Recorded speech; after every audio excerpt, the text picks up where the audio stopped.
बिस्मिल्लाहिर्रहमानिर्रहीम।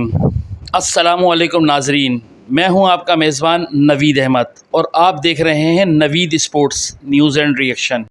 नाजरीन, जैसे कि आपको मालूम है कि पाकिस्तान और इंडिया के दरमियान जो ऑपरेशन सिंदूर जो इंडिया ने लॉन्च किया था, उसके ऊपर बड़ा घमंड था उनको कि उन्होंने पाकिस्तान के ऊपर ऑपरेशन सिंदूर किया और पाकिस्तान के ऊपर हमला किया।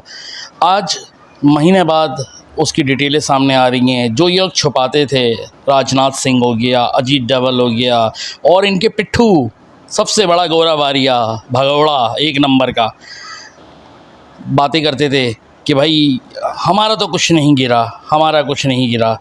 आज देखें इनके अपने मीडिया, इनके एंकर पर्सन बता रहे हैं कि नुकसानात हुए हैं, गिरे हैं जहाज़। वीडियो इनकी सामने आ गई हैं, चीज़ें सामने आ गई हैं। आइए नाजरीन, वीडियो की जानिब चलते हैं और ख़ुद मुलाहिज़ा फरमाएँ कि गोदी मीडिया कितना बड़ा झूठा है। ये गौरव आर्या मक्कार पाकिस्तान के ऊपर वीडियोस बना बना के यूट्यूब चैनल की कमाई खा रहा है। क्या पूरी दुनिया के अंदर इसको एक पाकिस्तान मुल्क मिला है? आइए नाज़रीन, वीडियो की जानिब चलते हैं। खबर क्या है शीतल जी? क्या वायुसेना को लिमिटेड करके, सीमित आदेश देकर क्या हमने उसके पंख कतर दिए? देखिए, इस बारे में 3 बार आधिकारिक तौर पर हमारे पास तथ्य आए हैं।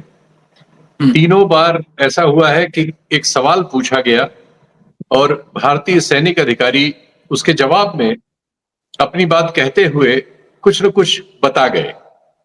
जो उन्होंने बताया उससे 2 चीजों की पुष्टि हुई।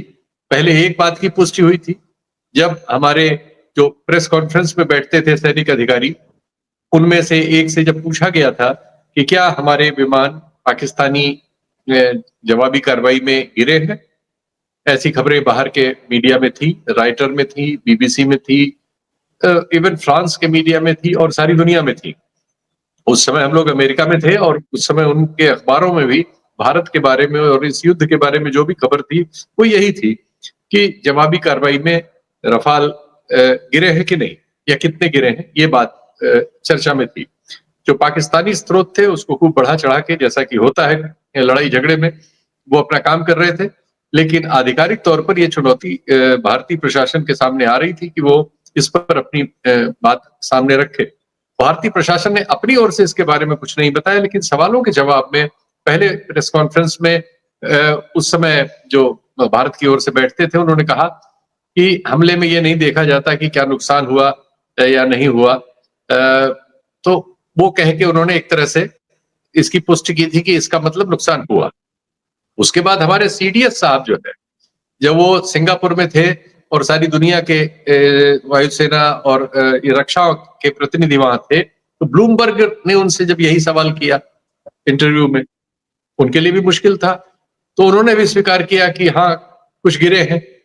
तो ये बात तो पुष्ट हो गई और भारतीय सरकार की ओर से हम देखते रहे कि वो इसकी पूरी कोशिश कर रही है कि इस पर बात ना हो, ये सामने ना आए, ये सवाल उनके सामने ना आए, वो इसको दरी के नीचे डालने की कोशिश करते रहे।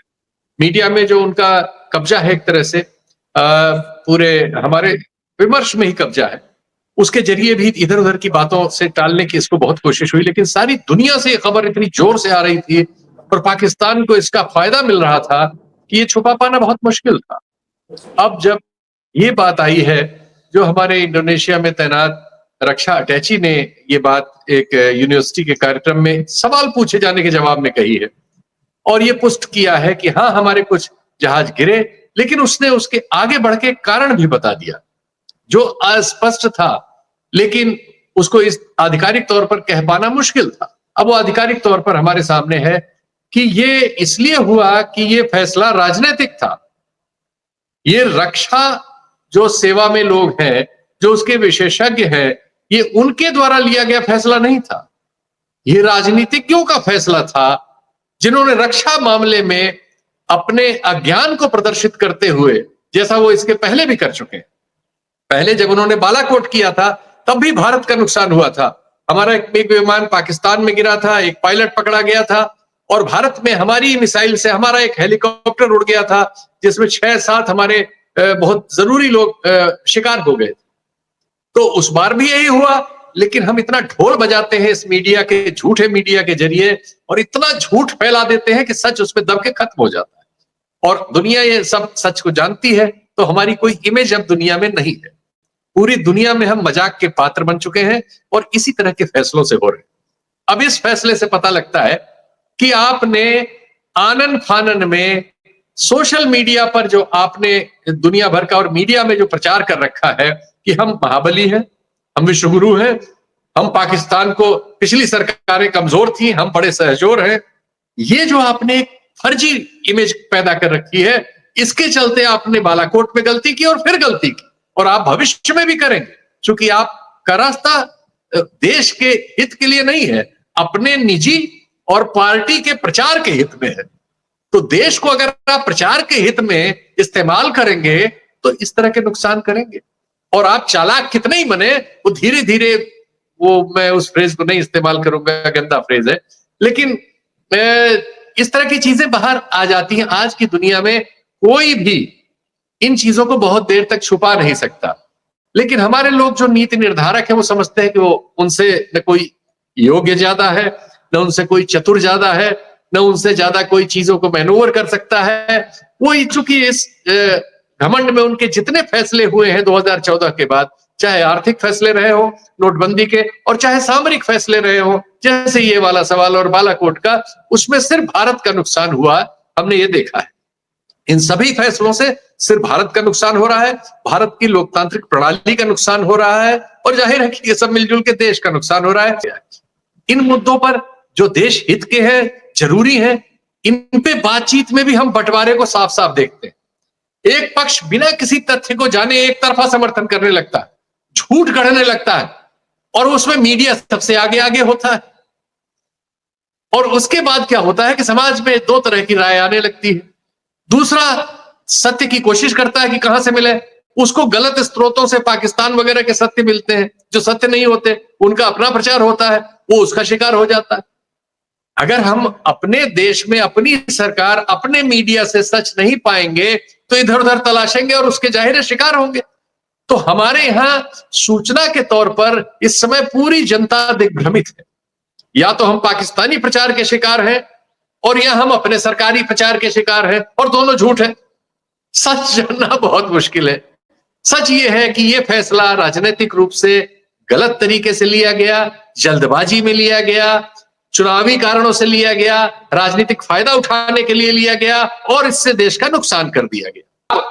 पहले आपने ये कहा कि हम साहब उनके उन ठिकानों पर नहीं, सैनिक ठिकानों पर हमला नहीं करेंगे, आतंकवादी ठिकानों पर करेंगे। अगर कल हमारे खिलाफ कनाडा में एक केस है, हमारे खिलाफ अमेरिका में एक केस है, ये केस जो है इस बारे में है कि हमने उनके देश की सीमा में कोई ऐसी कार्रवाई की जिसको आपराधिक कहा जाता है, हिंसक कार्रवाई थी, एक जगह तो एक व्यक्ति के मारने की। इसके जवाब में कनाडा अगर भारत में कहे कि हम आतंकवादी ठिकाने पर, जिसको वो गलत समझता है, हमला करेगा, तो भारत क्या करेगा? भारत कनाडा को हमला करने देगा? तो ये आपने क्या सोच लिया? पाकिस्तान पे आप हमला करेंगे, पाकिस्तान हलवा है कि आप खा जाएंगे? आप इजराइल है, वो फिलिस्तीन है क्या? भाई ये बात समझिए ठंडे दिमाग से। जो हमारे देश के सैनिक नेतृत्व में काम कर चुके गंभीर लोग हैं, वो नहीं जो टेलीविजन पे हल्ला मचाने के लिए आते हैं और 5,000-6,000 रुपए का पैकेज लेके इधर से उधर शो बनाते हैं और राज्यपाल बनना चाहते हैं, या कुछ मलाईदार पद लेना चाहते हैं, या संगठनों में कुछ फायदा लेना, उनको छोड़ दीजिए। या दिमागी तौर पर रिटायर्ड है, हिंदू मुस्लिम बाइनरी पे चलते हैं। जो सैनिक अधिकारी जिम्मेदार है, जो आते हैं और गंभीर बात करते हैं, उनकी बात सुनिए ना। युद्ध आखिरी चीज है, छोटा हो बड़ा देश हो। चीन का तो आप नाम भी नहीं लेते, गलवा के बारे में आप बोल नहीं सकते। ट्रंप आपको रोज कह रहे हैं कि हमने समझौता कराया, आपके मुंह में जबान नहीं है। तो ताकतवर के आगे आप भीगी बिल्ली बने रहेंगे, और अपने से जिसको कमजोर समझते हैं उसके लिए ऐसे फैसले लेंगे, और नतीजा क्या होगा? उस कमजोर से भी आप अपना नुकसान करके चले आए, और इसको आप अपनी योग्यता बता रहे हैं।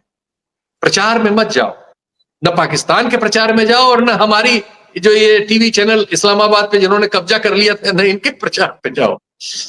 कोशिश करो कि आपको पता लगे कि सच क्या है, और सच ये है कि ये फैसला ठीक नहीं था, राजनीतिक रूप से और सामरिक रूप से भी। पिछली बार भी ये हुआ था।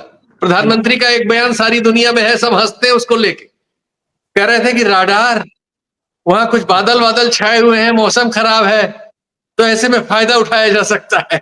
बताइए, जो भी थोड़ा बहुत भी जानता है वो जानता है कि रडार के लिए इन सब चीजों को पहले ही हल किया जा चुका है।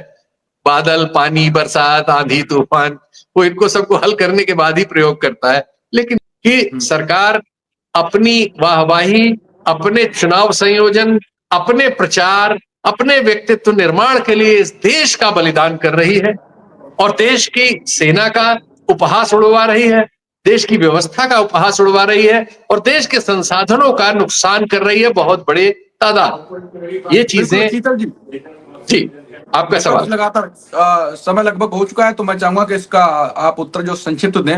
विपक्ष लगातार यही कह रहा है, अभी शुरू से कह रहा है कि ऑपरेशन सिंदूर में देश को गुमराह किया गया, वो पारदर्शिता नहीं थी। फिर उसने संसद की सत्र बुलाने की मांग की, सभी दलों की बैठक की बुलाने की मांग की। क्यों मोदी ने नहीं बुलाया? क्या इसलिए कि जो अभी खबरें आ रही इधर उधर से वो सीधे फंस जाएंगे, बुरा एक्सपोज हो जाएंगे, इसलिए डर रहे हैं वो? और इसमें कोई शक नहीं है। और क्या है इसका उत्तर? लोकतंत्र में बातचीत जरूरी चीज होती है और अगर आप चालाकी से सिस्टम पे अपने कब्जे से बातचीत के हर रास्ते को बंद किया करेंगे और अपने प्रचार तंत्र के जरिए सबको जबरदस्ती मनवाएंगे जो आप चाहेंगे, तो इससे विद्रूप पैदा होगा और इस समय हमारे लोकतंत्र में विद्रूप पैदा हो रहा है। हमको इलेक्टेड ऑटोक्रेसी कह रही है, लेकिन अब चूंकि हमारे यहाँ समाज के एक बहुत बड़े हिस्से को आप मूर्ख बनाने में सफल है, सूचनाओं से वंचित करने में सफल है, गलत सूचनाओं से उनके दिमाग को भरने में सफल है। आप सोचते हैं ये सफलता आपके साथ जारी रहेगी, तो आप जारी रहिए, इस देश का नुकसान करते रहिए। आज नहीं तो कल लोगों को समझ में आएगा। बिल्कुल, तो यहीं पे शो को खत्म करते हैं। वो मोदी जी जो ऑपरेशन सिंदूर को गली गली और पार्टी भुनाने की कोशिश कर रही थी, रैलियां निकाल रहे थे। मैं इसमें बता दूं, कल मैं मुरादाबाद में था और मैंने देखा कि कई जगह चौक चौराहों पे ऑपरेशन सिंदूर की सफलता के बैनर पोस्टर बड़े बड़े लगे हुए हैं, मोदी जी को वो मिलिट्री अटायर में। अब बताइए, कोई नेता मिलिट्री अटायर पहन ले तो वो मिलिट्री मैन हो जाता है, लेकिन वो मोदी जी को दिखाया हुआ है हेलमेट वेलमेट लिए, गोया मोदी जी लड़के आए हैं पाकिस्तान को अभी हरा के आए हैं कब्जा करके इस्लामाबाद पे। तो ये प्रचार हो रहा है। ये दरअसल यही दुर्भाग्य है कि रियल काम की जगह प्रचारात्मक काम पे बहुत जोर है और सब जगह पूरे देश में वो पोस्टर बैनर लगे हुए हैं। 65,000 पेट्रोल पंपों पे मिलिट्री अटायर में मोदी जी विद्यमान। जी नाजरीन, आपको इंडियन मीडिया का रिएक्शन कैसा लगा कमेंट्स में बताइएगा। हमारे चैनल को लाइक करें, सब्सक्राइब करें। इंशाअल्लाह ताला मिलते हैं एक नई आने वाली वीडियो के साथ। तब तक के लिए अल्लाह हाफ़िज़।